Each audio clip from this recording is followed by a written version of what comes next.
right. Welcome back to the show. Today is, this episode is going to be quick. It's going to be short, but it is going to hopefully be very impactful for you. Okay. This is about a gut check, right? You think you give one experience to your patients. You think you give one experience to the people who are interested in coming into your practice. But what I want to challenge you is you might just be wrong because you're not looking in the right places. You're not actually taking the time to go through and experience what it is that you're putting them through. Okay. So I want to talk about a few things, right? So yesterday I'm going to schedule my own dental appointment, right? So it's like, all right, you know what? Every however so often, 6 months, it's time to do that. So I think I'm going through the process and it's like, okay, well, there's been a couple places I've gone over the years and I didn't have anything on the schedule. So I was kind of thinking through, all right, what do I know about these places I've already been? Okay. And I want you to listen to this because this is the process that your patient goes through. Okay. In the book, How to Win Customers for Life, How to Win Customers and Keep Them for Life, right? It lays out that 68% of customers, of patients, are going to choose to no longer go to your practice, not because you did something wrong, not because they found something better, simply due to a perceived inattention to them. Okay. So I want to walk you through what happened, right? All of the places that I have gone around here in Atlanta, right? They all have good online reputations. They all have nice spaces. And for one reason, and I feel good about the clinical care that I get, right? In all of them. So from the outside, and most likely from the perspective of the doctor, right? They feel pretty good about the experience. They feel pretty good about what they're doing.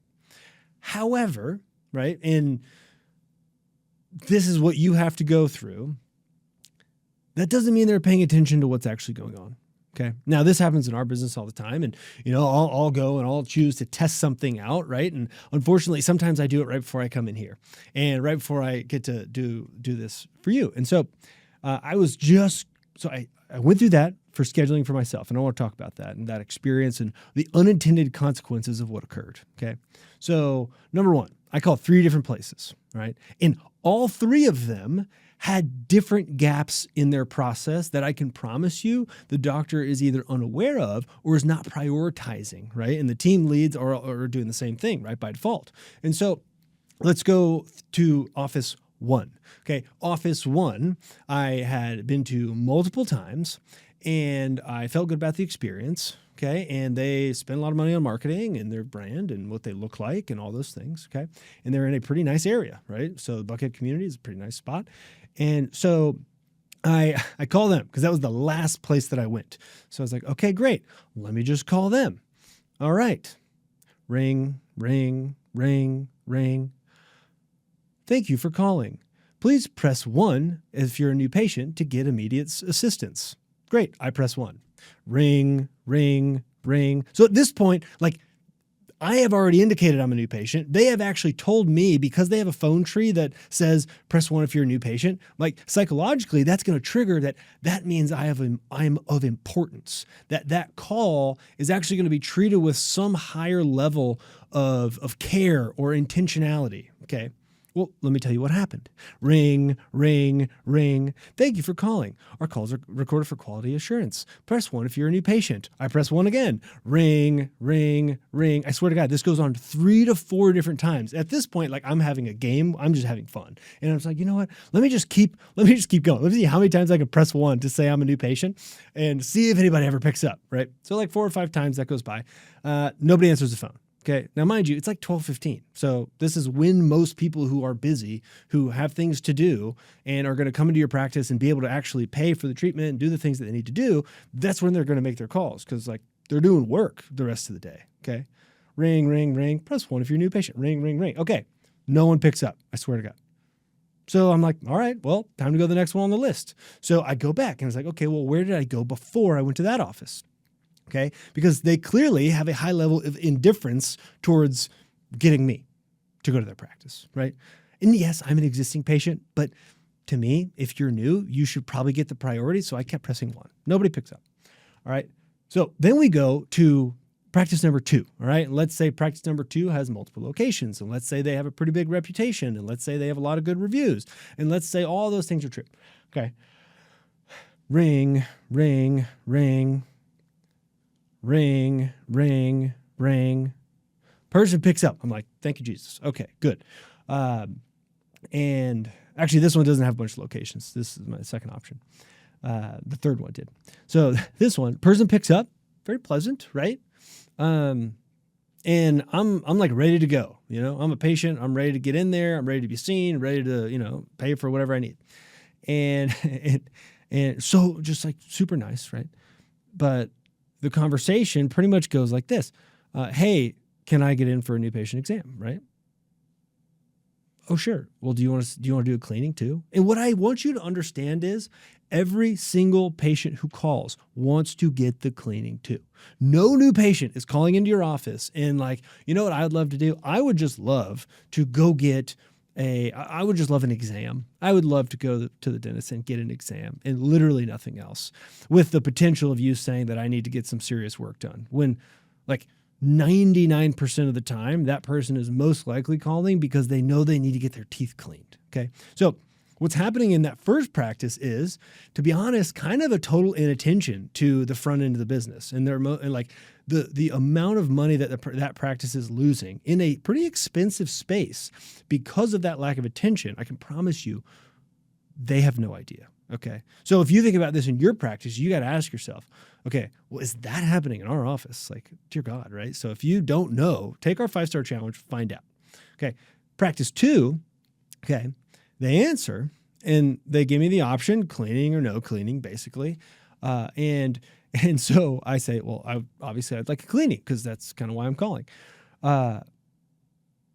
And I can either go in like the next day at 10 a.m., which is like, I appreciated the speed at which I could get in, right? But there were 2 opportunities between now and March.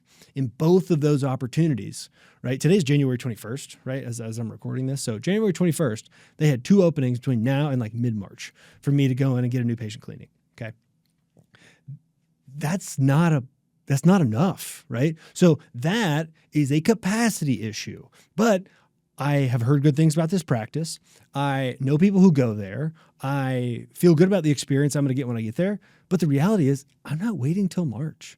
Like, the lack of availability and the capacity constraint that exists in that office, right? They're going to lose me. Now, I could dive into all the different ways in which the person who answered the phone, like, inadvertently put up barriers that I could have just let get in the way, but I kept going because I wanted to schedule. And you have patients like this. They're actually going to give you grace for doing things incorrectly.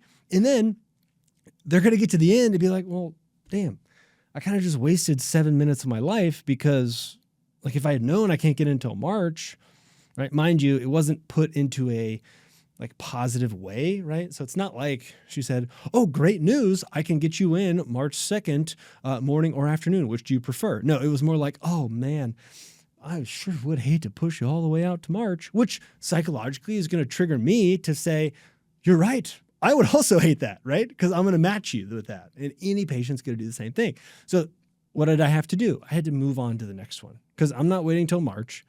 Like, I'm in that hot spot of like, I have 5 minutes to get this done and I need to check it off my list and move on with my life, which I just want you to understand that's what your patients are doing. Like, when they call for that first visit, right?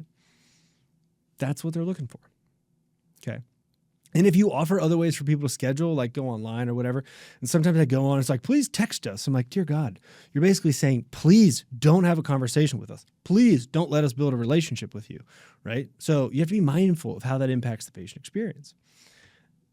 So now let's go to practice number 3. Now, mind you, typically I would have never gotten to practice 3. I just happened to have some time to get this done. But if this was a normal day, the reality is I might have given up after practice number 1. And many of your patients do the same thing. But I felt generous. I was like, okay, we're going to keep going. We're going to try one more. Like, fingers crossed, uno mas. And okay.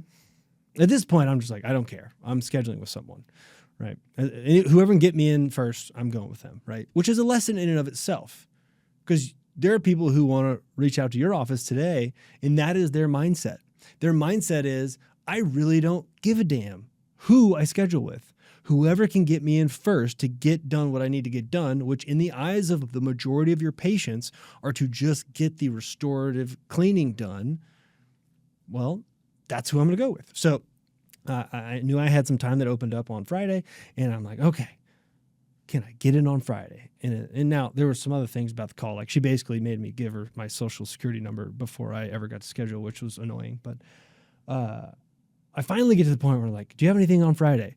Well, yes, but let me confirm every detail about your life before I do that. And now I know this is kind of how it goes, so I'm not going to be as defensive about it. But there are people out there who, when they are trying to schedule, and the first thing you do is like, let me get your first name, your middle name, your last name. Let me get your date of birth. Let me get your email. Let me get your home address. It's like, and give me no reason to actually like ask for the information, right? I'm like, I just wanted to schedule a cleaning. Like, do you really need all this information in order to put me on the schedule, right? And then she tried to go into the insurance thing. And I'm like, I don't have the card with me. Can I just schedule the appointment? Please, I'm begging you, literally begging you. Okay. So thank God I finally get it scheduled. 3 offices, 3 experiences that all, to be honest, had the potential for losing me. 2 that did. And 1 that, to be completely honest, because I could get in 48 hours, I was willing to live with some of the things that honestly weren't great. So the reason I want to share this with you is because, number 1, it happened recently. It's fresh. But number 2, all of those practices have really good online reputations. And so what you have to ask yourself is, are you allowing the existence of a good online reputation to let you get a little complacent, to where you're not paying attention to the details? Because there's a pretty good chance that you're leaving a lot on the table. And when we don't look into those things, that's where complacency creep is going to come in. And that's where, when economic things change, right, and people become tighter and expectations rise, right, we're going to see numbers dip. And we're seeing that in offices. And since, it'd been half a year or so since I had to go through this process, right, that indifference that was shown towards me, right, I could have gone on for 5 different offices. I would have given up, to be totally honest. But, right, it's who's going to be the first one to answer the phone, to meet the patient where they are, act like they actually want them to come into the office, and then just make it as easy as possible to schedule. So if you are looking at this and thinking about your practice, you got to ask yourself this: are we available? Or do we have the capacity required to get people in quickly, right? It doesn't necessarily have to be the next day, right? Like, I had opportunities next week I could have done. I just happened to be able to get in soon. And for a lot of people, that speed is the most important thing. For other people, the simplicity of the process is going to be the most important thing. For other patients, the fact that you just answered the phone might be like this moment of, oh my gosh, I can't even believe they actually answered the phone. Because remember, only 68% of patient calls get answered in dental offices. So I called 3 practices. 1 of them answered in a pretty quick time. 1 of them could actually get me in. Who knows if the other one could have gotten me in? They didn't prioritize me enough to actually pick up the phone. So all of the things that are going on, right, in the industry, in the market, right, increasing technology, you have to remember and kind of gut check yourself. Does the remote experience match up to what you take pride in about the in-person clinical experience you provide, right? Because I would argue that all 3 of those practices that I called this week, their doctor have higher expectations. Now, they may not be valid expectations because they don't have the process or the tools or the things in place to make sure that it's happening. But if I were to listen to that call with them, I can promise you they would all be kind of appalled about what happened. right? And they wouldn't know, right? Because you don't know what you don't know, and you don't know what you don't pay attention to. And so what I challenge you to do is to kind of get in the shoes of the patient, go through your processes and think, hey, is this as good as it could be? Is this what, like as I look at this on my phone or my computer or whatever, like, is that how we want to show up to people? Or is it less than? Or is it, to be honest, like there is a version of this where you just have to unembarrass yourself, right? Like we had somebody who was here for a long time, and anytime something would be wrong, be like, we just got to unembarrass ourselves real quick, right?